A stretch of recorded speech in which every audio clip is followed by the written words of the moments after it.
Buenas tardes. How's everybody doing today? Welcome to Immediate Immersion Live. Are you tired of your language lessons falling flat? Discover today's top strategies that are turning ordinary classrooms into vibrant hubs of learning and engagement. Watch on to transform your teaching approach and see your students' progress skyrocket. My name is Scott, and you're watching Immediate Immersion Live, where we're all about comprehension-based instruction in the modern language classroom. Stay tuned. We'll be right back.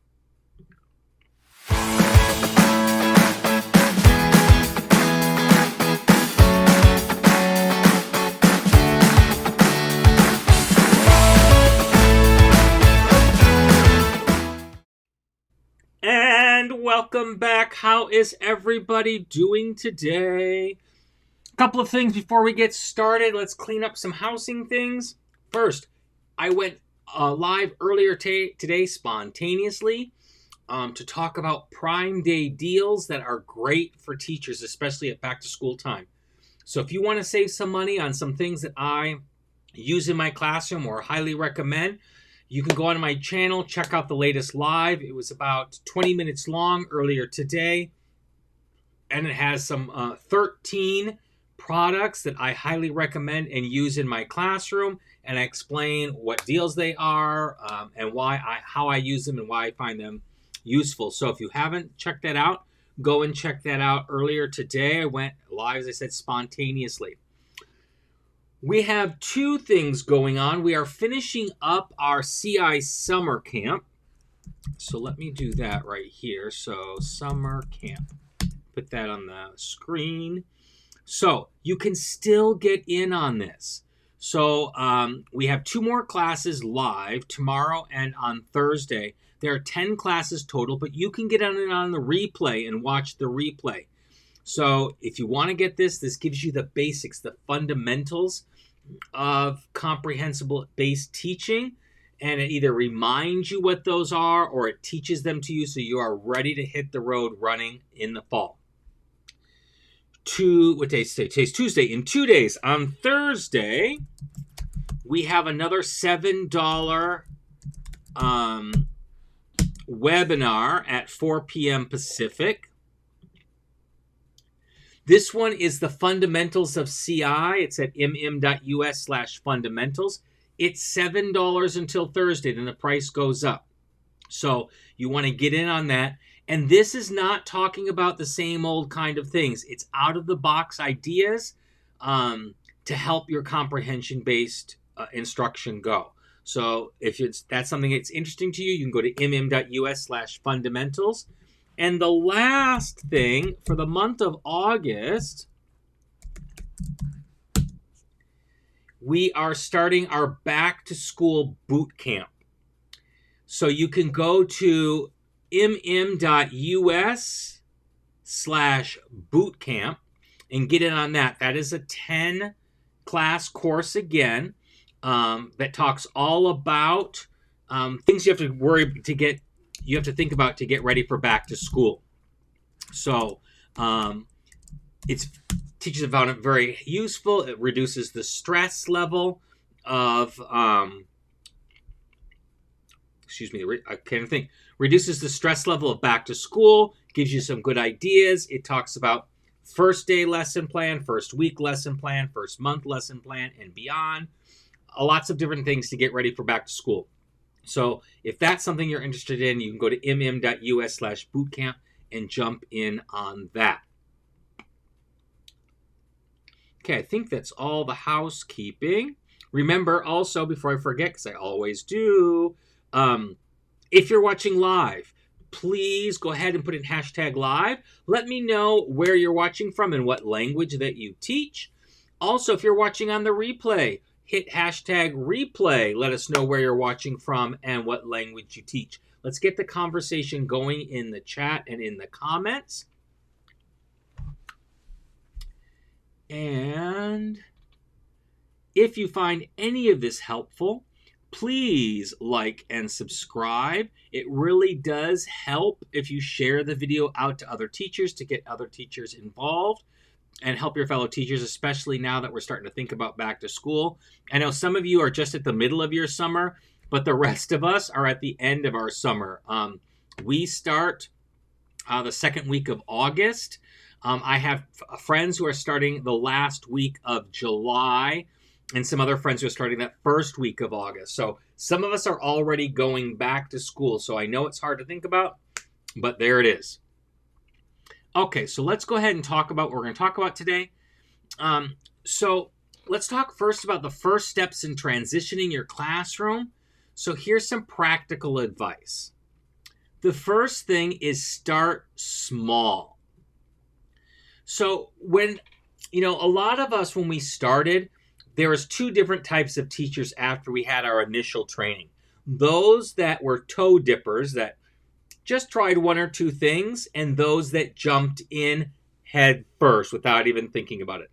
I was the jumper inner. That's what I did. But for most people, they're toe dippers. They want to try it. They're not that comfortable. They don't feel comfortable trying something new in their classroom all at once. So what you can do is start small. Start with one activity. Master that activity, and then add a second activity. And as you slowly do this, eventually you'll be transitioning completely over to comprehensible input. So first, integrate CI in daily routines. So, example, begin each class with a 5-minute story or a conversation in the target language using familiar vocabulary. So I love doing this.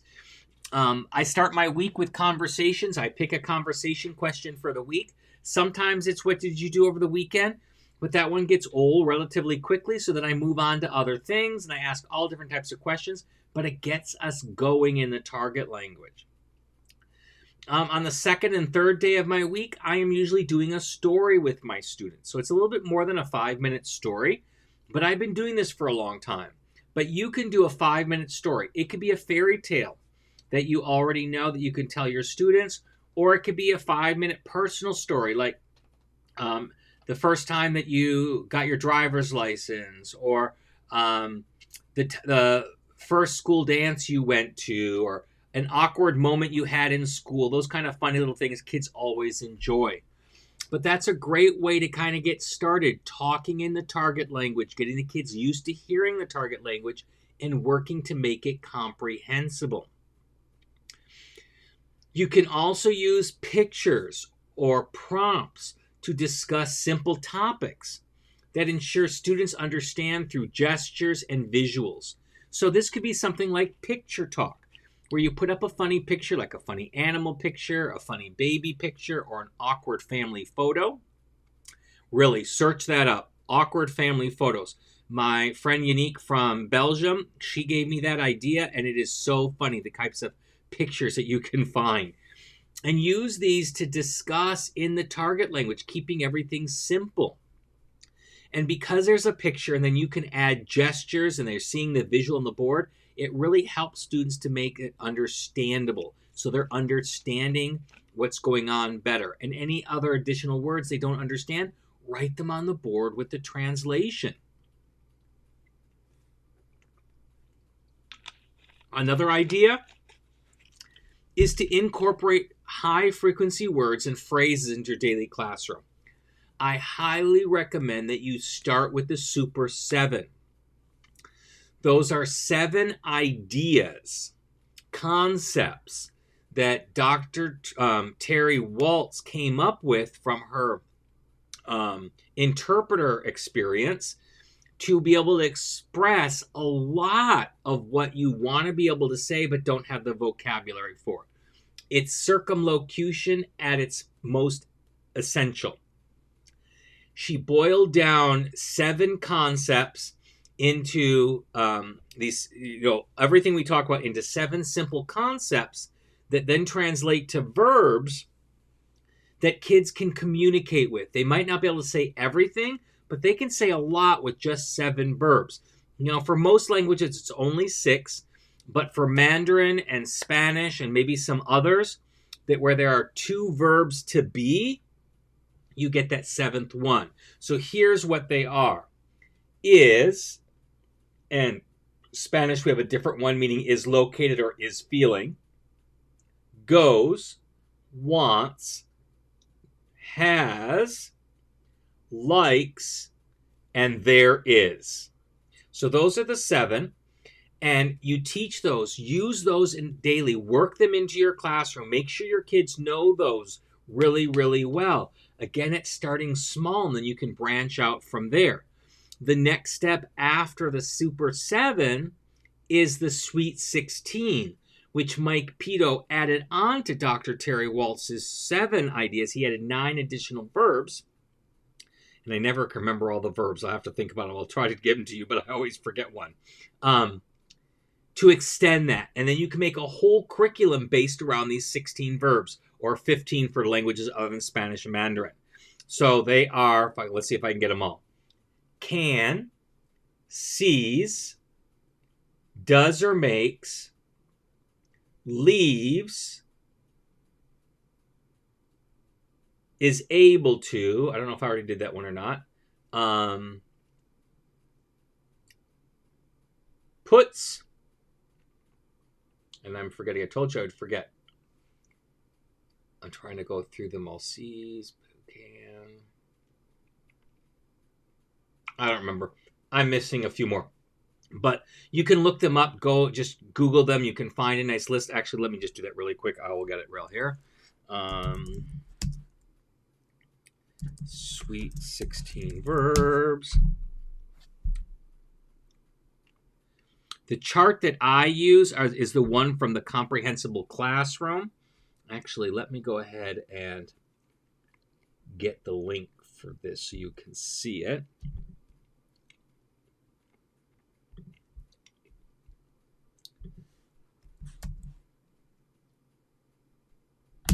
You're going to have to click that link because it is a busy link. But that link will bring it to you. And so the other ones are... Oh, that's just the Super 7. Where's the Sweet 16? It's the same poster. It's just, there it is. I just didn't get the right one.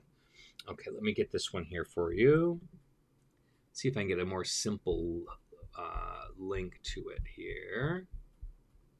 Actually, just let me give you the post. This is the post from the Comprehensible Classroom, Martina Bex's website.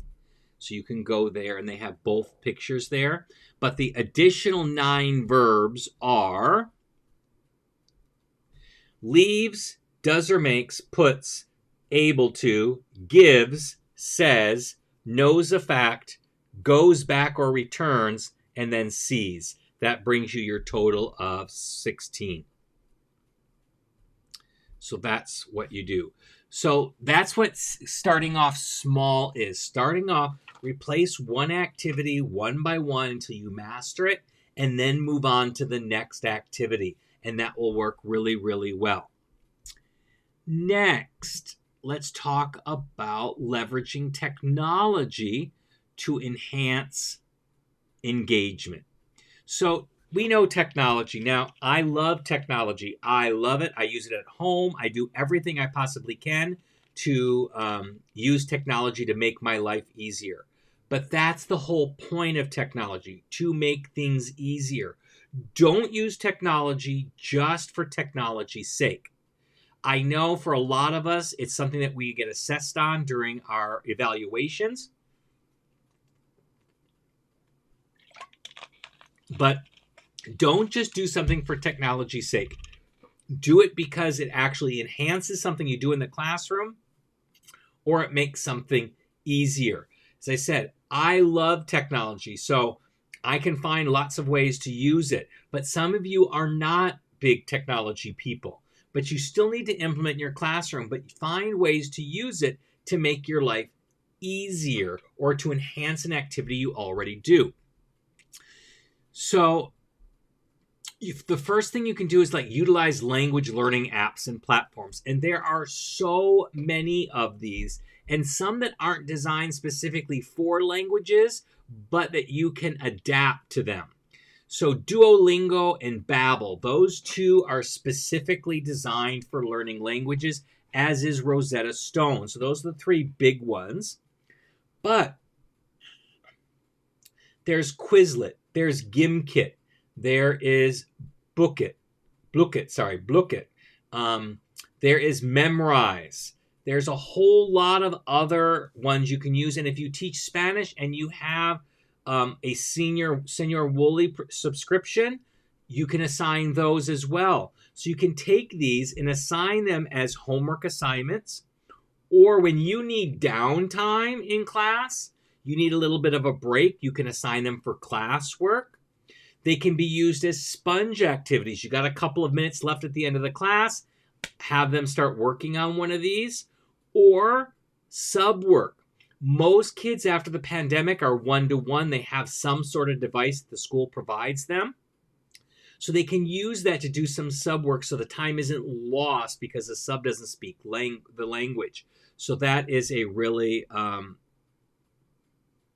good idea. And why did my slide change here? Oops. Oh, that's why. Hit the wrong button. There we go. Okay. So that's the one thing. Another idea is introduce tools like Flipgrid. Now, Flipgrid, don't get me started. Flipgrid is no longer with us. So find an alternative. Right now, I'm looking at Padlet. I'm not sure exactly how that's going to work, but my learning management system also has a video feature, as does formative.com. Now, I use Formative for assessments. They can be formative assessments or summative assessments, and I really like that platform. So I can still use that, and I can add video in there for them. So rest in peace, Flipgrid. But anything that they can use to create short video responses in the target language, it encourages speaking practice. So they can use their phones and share these videos with you. They can use apps like formative.com or Padlet. I know people were talking about VoiceThread, but for me, I have 170 students on average. I think they give you like 40 students to begin with for the initial price, but then it's astronomical. I can't remember how much it actually is, but when I calculated for how many students, it was close to $300. My school's not going to pay that, and I'm certainly not going to pay that. So VoiceThread is going to be out for me, but I'm still looking for alternatives. So if you know some good alternatives other than Padlet, let me know. Put them in the chat, share them in the comments, let everybody know what they are, so we can share, because we are all lamenting the death of Flipgrid. But you can still use video. Kids can use their phones. Kids can use their devices that the school gives them to record videos and share them with you. And Padlet right now is where I think I'm going to go with that. Another idea is to incorporate Kahoot. Those are great to review vocabulary and grammar in a game-like environment. So it can be like a formative quiz. And then you get the stats to see which questions were missed the most, which kids missed those questions. There's lots of different things you can do with Kahoot. But it's a great way to make learning fun and give kind of an assessment so you can kind of see where your kids are at, and it's tricking them. Doesn't look like an assessment because it's Kahoot. It's a game that kids play. So it's a really fun thing. Quizlet Live is something that the kids can do also with that. It's a great thing for them to do. Again, if you have any questions or comments or ideas, please feel free to put them in the chat as we go along. Next, let's talk about creating a language-rich environment. This is probably the most important thing to do. When I started with comprehension-based instruction, my class was like 50-50 English and Spanish. And then as I challenged myself more and more, because I really didn't think I could do it where my kids could understand what I was talking about. But when I finally challenged myself to do it, to actually speak the target language throughout class, for the entire period, something magical happened. My kids' proficiency in the language accelerated. In fact, I had a lot of sophomores the first year I did that, which was probably like 2006, 2007, sophomores, and they were not going to be able to get to AP language because they started as sophomores. They would have gone level 1, and then juniors level 2, and then level 3 is seniors. But they want to get that AP language credit. So they talk to the level 2 teachers to see, they assess the level 3 teachers, assess them to see if they could be successful in their level 3 class and skip level 2. And a lot of my sophomores tried and were able to do so because I created this language-rich environment. So the first idea is to surround students with the target language as much as possible. So not only auditorily by you speaking the target language and making it comprehensible, but visually as well. So label your classroom objects with their names in the target language. Label the stapler, the pencil sharpener, the window, the door, the fire alarm, tables, desks, posters, all these kinds of things. So kids start to associate things with the vocabulary, and they can see it spelled out. And so that's really, really helpful. I know when I started learning languages, before school even started, before I even took any languages in class, there was, and I don't even know if they still make it. I want to check right now on Amazon. Let's see. Learn Spanish in 10 minutes a day. So there was this series of, they still make them. Yes, they're there. Learn a language in 10 minutes a day. It was a little bit more fun, not really as official as other instructional materials that you could get, but it was a great way to get started. And one of the things they had was flashcards in there, but also stickers. They had stickers that you could use to label the stuff at home, because this was really to get you ready for traveling to a country, and you only had to apply a little bit. I learned so much from them that got me a head start in my French, German, and Spanish classes. So they have the books. The books are like Spanish in 10 minutes a day. Minutes a day. And then French in 10 minutes a day. And they had Russian, I remember, in 10 minutes a day. So you can find them in a variety of languages. But they had those stickers that you could label your room and your classrooms and stuff like that around, and it really, really helped. They're small. They're not used for classrooms. You can't use them. But make your own. Take index cards, make your labels, and then stick them on things around. Another thing to immerse your kids in the language is Okay, now I really can't speak. Take my L, put it back in play. Play background music or podcasts in the target language during independent work time. So they're hearing the target language. They're being exposed to it while they're working on their independent work time. So they're getting it a little bit through osmosis. Pick things that the kids can actually understand. That will really help them along the way, especially if it's a podcast. There are lots of them that you can find that are leveled for different levels of language learners, and you're going to be figuring out which one's appropriate, but have them listen to that during the independent work time.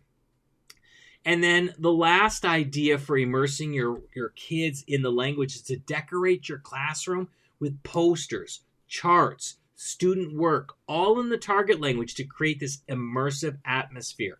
So I have word walls and verb walls and cultural posters and rejoinders and common expressions, all in the target language, all over the place, to help my kids get immersed in the language. And they walk in, they know they're in Spanish class, and they have these resources around the room. So you want to create this language-rich environment. Surround your kids with you speaking the language at a comprehensible level as much as possible. Then you want to label the classroom with the vocabulary. Play Play background music or podcasts in the target language during independent time, like when they're working on those gaming activities we talked about earlier. And then decorate your classroom with posters, charts, and student work to help them be more immersed visually in the language. Next up, foster a supportive classroom community. Okay, learning a language is not necessarily hard, but it's challenging, especially when kids are self-conscious. As they get older, kids become more self-conscious and are more aware of making mistakes and don't want to do that.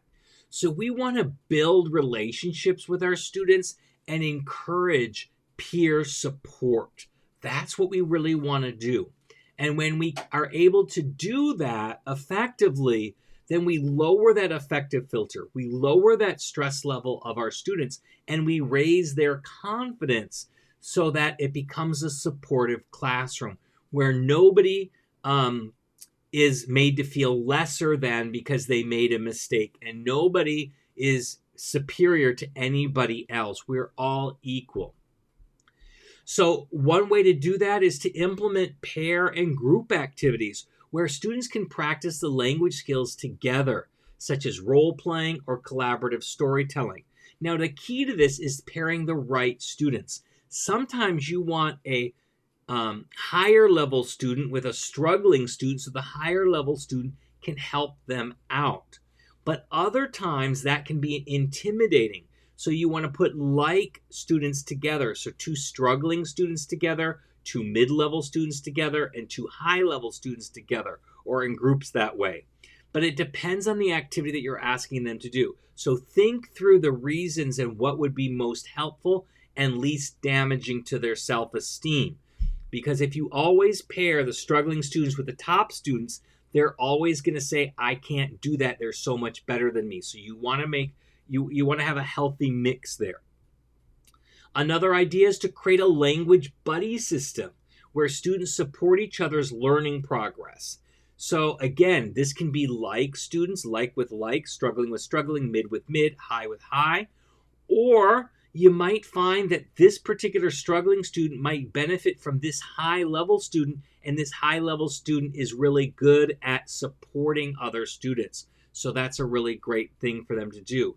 This way they're learning teamwork and how to lift each other up, which is a skill that we need throughout life, not just in the classroom. So it's a really great idea to implement with your students as strategy.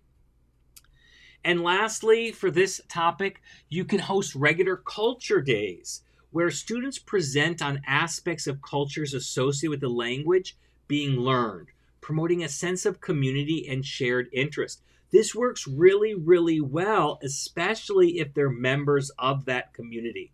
So if you have Hispanic students in your class, especially if they represent multiple countries, because not every Spanish speaker is from Mexico, it's great if they can talk about their culture and the things that are important to them.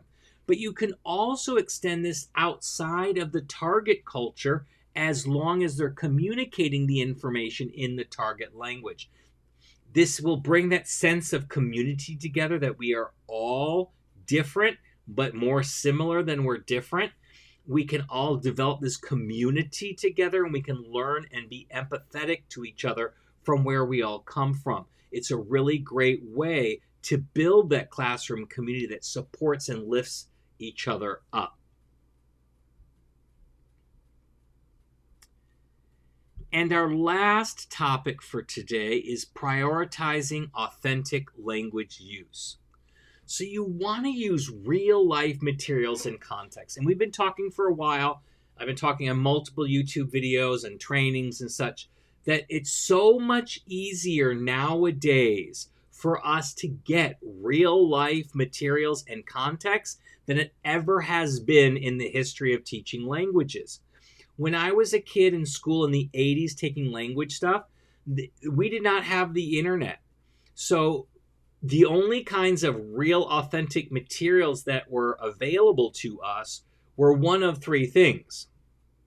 One was quasi-authentic, which were usually those language magazines that the book publishers put out, and they wrote them in the target language, but they were written for kids learning the language, so they were quasi-authentic, but they were usually really hard for kids to understand, and they were very expensive subscriptions. The second way is when the teacher traveled, they would bring things back. I know I bring things back, even though some stuff is easily accessible here in the States. I bring back signs that I see Not like stealing signs off places, but I'll like take pictures of signs and I can show them to my kids. I'll bring back cereal boxes or snack packages or candy wrappers so they can see how the language is used in real life. That's really fun for them. You could bring back magazines or books. And the third way is we used to go to like the international newsstands or international bookstores and then buy newspapers or magazines from the target language. And they were really expensive and they were outdated. By the time you got it back and used it as a class activity, it was already outdated. But nowadays we have the internet, and the internet makes immediate, authentic language resources possible. We can go to podcasts. We can go to YouTube. We can find newscasts. We can find real articles from newspapers all over. So authentic materials in multiple languages is relatively easy to get right now. The hard part is sifting through it all and finding what is appropriate for your kids, both their age group and their proficiency level. So the first strategy is to incorporate authentic texts, such as menus, brochures, and news articles in the target language for reading practice. And you can just do simple searches on Google and you can find all of these things. Travel brochures, menus, news articles, all over the place, you can find them.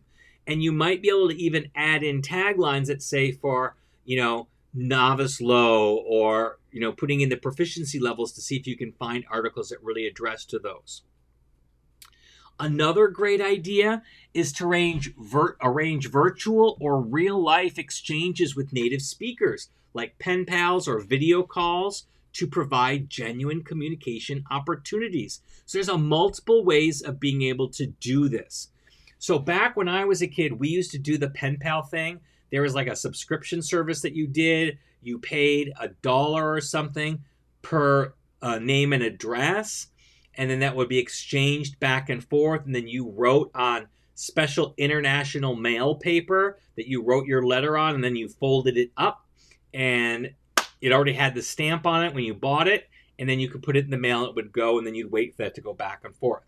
But that's old school. We don't have to do that anymore. We can set up email lists back and forth. We can do video calls. Most of the time, the video calls will be asynchronous because of the time changes. If you are in certain time zones and you're working with Latin America or you're working with Canadian French, you can maybe get the time zone to work right and do it synchronously, but most of the time it's asynchronous. They make a video asking questions and making talking points, and then you share your video back, go back and forth.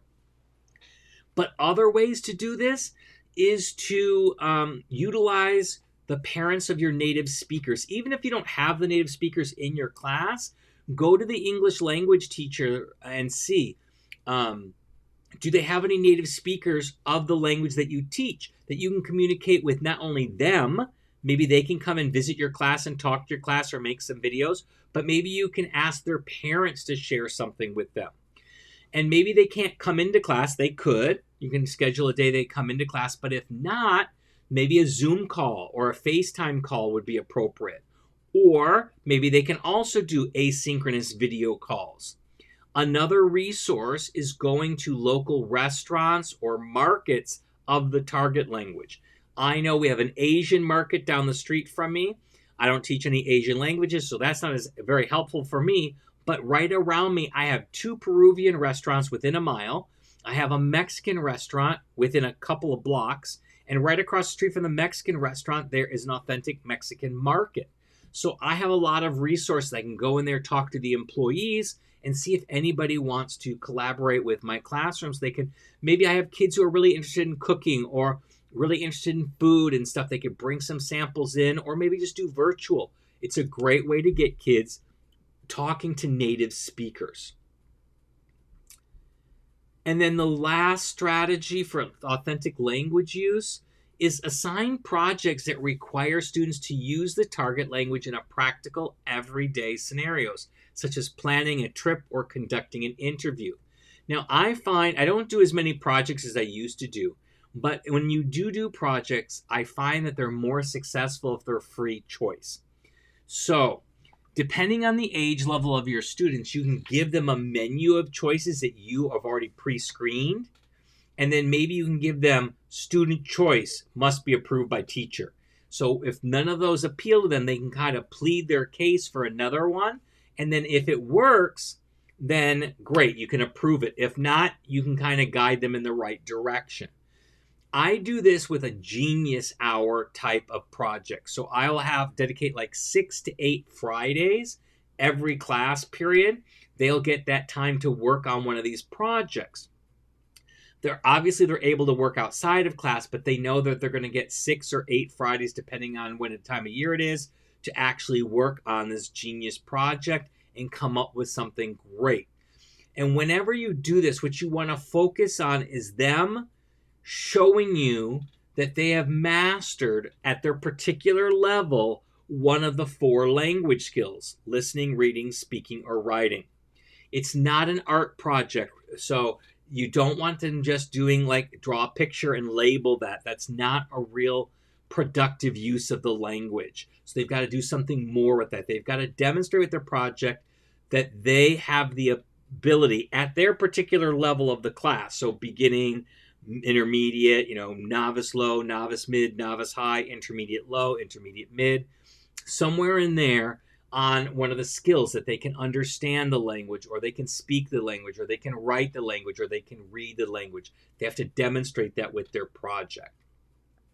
So those are some of my great ideas that I have. I love to know if you have any ideas of your own on how that you can get to transition to comprehensible input in your classroom, or any things that address any of these areas. Making like a language-rich environment, or how to create a more supportive classroom community, or any authentic language ideas. Please share them in the chat or in the comments. I'd love to read them, and we can share them with fellow teachers. If you have any questions or comments, please, again, feel free to let me know. And remember, if you found this helpful, please like and share with other teachers so that they can also be a part of it, and you can spread the word so other people can benefit and learn as well. And subscribe to the channel if you haven't. We are very close to our first 1,000 subscribers. I think we are like within 25 subscribers of 1,000. So if you haven't subscribed, please do so. We put out lives every Tuesday at 4 p.m. Pacific, 7 p.m. Eastern. And we have regular videos going out on Tuesday, Wednesday, and Thursday. Tuesday and Thursday are quick tips, usually 5 minutes or less videos. And then we have longer videos on Wednesdays that you can check out. Now, next week, I wanted to talk about what we're going to be doing next week. I'm not going to be live next week. We're going to do an encore presentation, but we're going to be talking about ways to get your team to join into the comprehensible input, and ways to do that and getting them on board with CI. So if that's interesting to you, you'll want to check back with us next week, next Tuesday, 4 p.m. Pacific, 7 p.m. Eastern. It is an encore presentation, but you can go ahead and watch that. Again, you can put your questions in the chat, and I will go back and check and answer any ones you have. So I'll be taking next week off. With that, I hope all of you have a wonderful week. I hope you're all staying cool with our heat wave that's continuing going. And if you have been troubled by any of the weather phenomenon, the hurricanes, the tornadoes, the fires, I wish you the best. Stay safe, and I hope you get through it the best you can. So thank you very much, and I will see you in 2 weeks live. So have a good one, everybody, and I'll see you in a couple of weeks. Bye-bye.